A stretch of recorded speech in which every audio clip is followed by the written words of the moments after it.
অচিরেই তারা পুরো বিশ্বে একটা বড় যুদ্ধ বাঁধিয়ে ছাড়বে দেয় ইনশাআল্লাহ। অচিরেই তারা পুরো বিশ্বে একটা বড় যুদ্ধ না বাঁধানো পর্যন্ত থামবে না।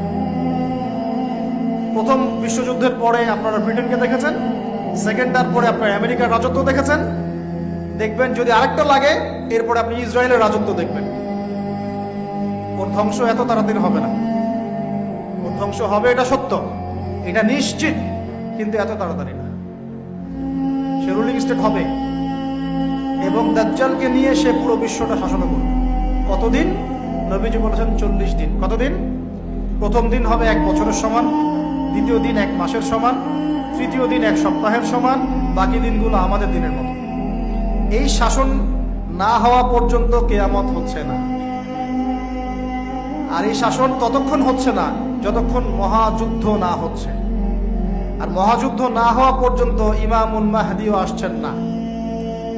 মাহদি তখনই আসবেন যখন মুসলমানদের অবস্থা এরকম খারাপ হতে থাকবে।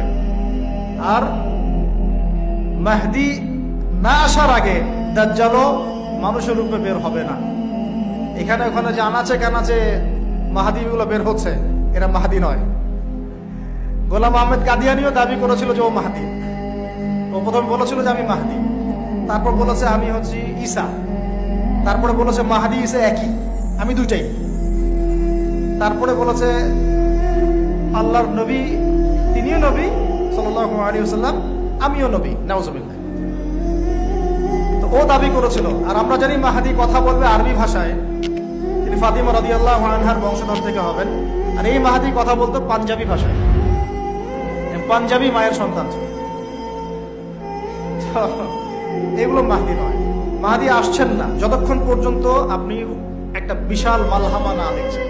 আর আমার ধারণা, ইন্টারপ্রিটেশন, বা শুধু আমার ধারণা না, অনেকেই ওয়ার্ল্ড অ্যানালাইসিস যারা করে তারা বলে যে হয়তো বা এই ইস্যুগুলো, ইউক্রেন রাশিয়া হোক, সিরিয়া ইস্যু হোক, ইয়েমেন ইস্যু হোক, গাজা ইস্যু হোক, আস্তে আস্তে একটা বড় যুদ্ধের দিকে এরা বিশ্বকে নিয়ে যাবে।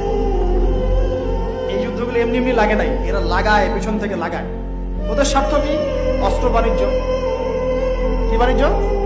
অস্ত্র বাণিজ্য। ওরা যুদ্ধ বাঁধিয়ে রাখবে, চিয়ে রাখবে, যাতে করে অস্ত্র ব্যবসা করা যায়। অনেক সময় মুসলমান 2 দেশের মধ্যে যুদ্ধ লাগায় দেয়, দিয়ে অস্ত্রের বাণিজ্য করে। এগুলো কি মিথ্যা কথা বলছি না সত্য কথা বলছি?